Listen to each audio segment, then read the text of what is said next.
Alright, welcome to the devlog for my game A Bad Dream, which is a game about a guy who basically has nightmares.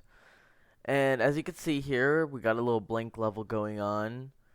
The character in this situation, as you can tell by this whole thing, I was going for like a white on black aesthetic.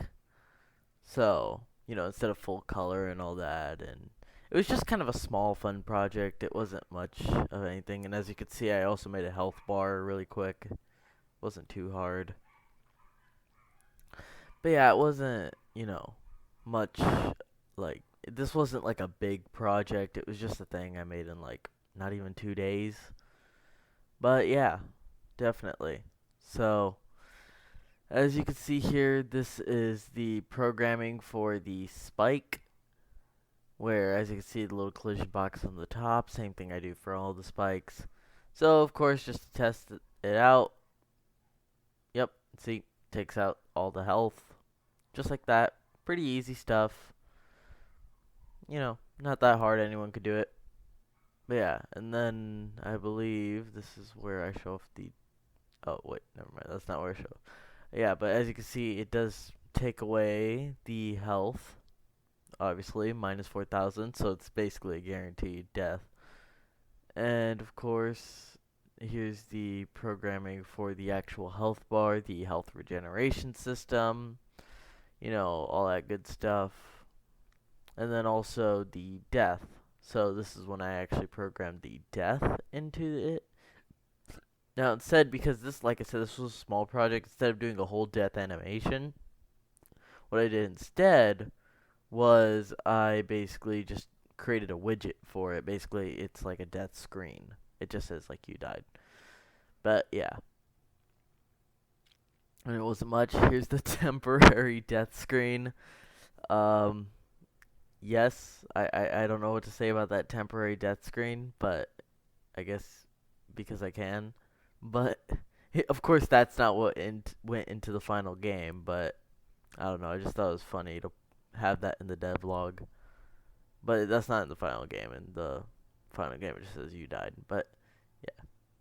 So of course, now when you die, when your health goes below 0, you get that little screen and you have to respawn. Simple stuff. So, and then of course here's the pause menu I created. By the way, you activate pause by pressing the P key, just so y'all know. So, by the way, links in the description to play this game. So if you actually want to play it, links in the description. But yeah, so essentially it's super simple line of code. You press the P key, pause menu comes up, boom. You can do different stuff. Resume. Later, I actually did change the quit game to quit to menu when I actually made a menu. I mean, of course, at this stage of development, I didn't create the menu yet. And then, of course, as you can see here, we got some code going on for. I believe this is the code for the Screaming Shadow. Yeah, I think this is the code for there's an enemy type called the Screaming Shadow. It's like a ghost type character, and of course here's the programming for basically it coming towards you and taking away your health. Here's some of the programming for the actual movement, so it actually comes towards you. Very basic AI. This is probably the most basic AI I've created in a while. So of course you walk up to it, boom, starts coming after you. Perfect. Walk up to it again, starts coming after you. It takes away your health. There you go. Very basic AI. Not much going on.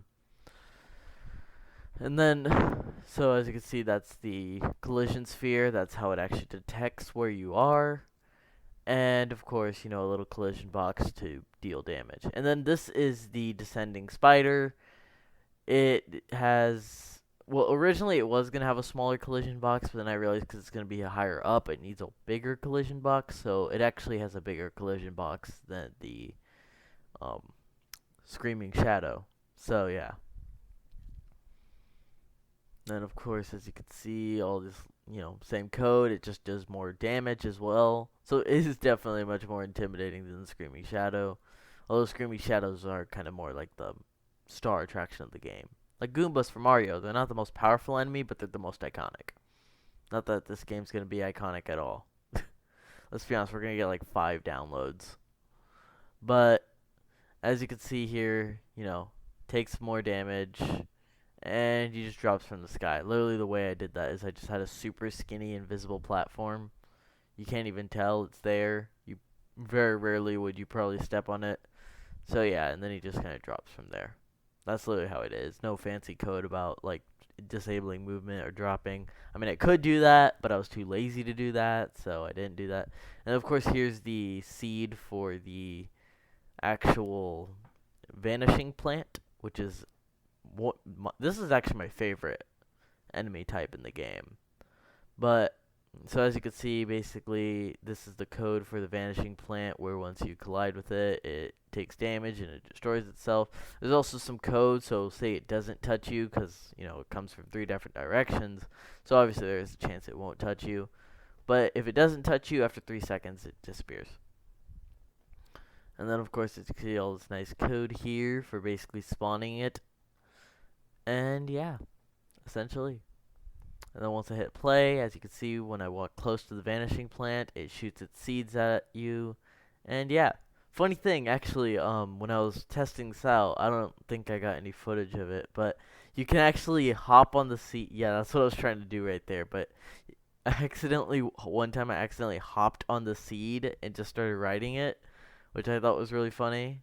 I couldn't recreate that on camera, but maybe, I don't know. Maybe you might be able to do it. I mean, I did it one time when I was playtesting the actual levels, so who knows? Maybe you could start writing the seeds too. But as you can see here, here's all the main menu stuff. Once you basically load in, so of course play story, guide, quick game. So the guide actually is like the little directory of all the characters and what they do. And then, of course, you hit play story, and, of course, it just takes you to a blank level, because I haven't created a cutscene or actual levels yet. And then, of course, once I did that, I created a bunch of levels, as you can see. Just, good old levels, just 3 levels. I don't know, it might add more, I don't know. But, yep, here's the menu, a little upgraded. Just literally has a title card, a cutscene, too. It's not much, only one beginning cutscene, no end cutscene. But of course, yep. So as you can see, level 1. Level 1's the easiest. I made it a breeze. But yeah. And then of course, level 2's a little harder because there's more platforming involved. But you can play the game yourself and see level 2 for yourself. And then here's the sound effects.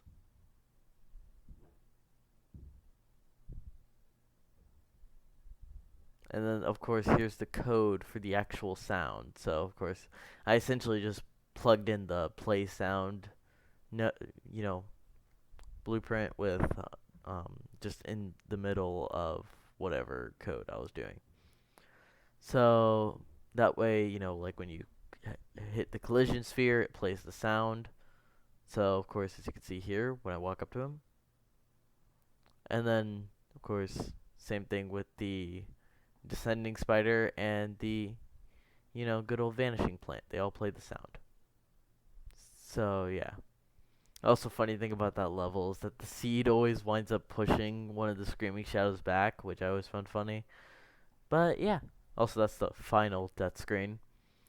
And of course, yeah, that's pretty much it. So that was literally the majority of the game's development. If you want to go play the game for yourself, links in the description. And yeah, if you enjoyed this devlog and want to see better devlogs, because let's be honest, this isn't my best game or best devlog yet. But, better devlogs will be coming, so please like and subscribe for that. And I'll see y'all next time.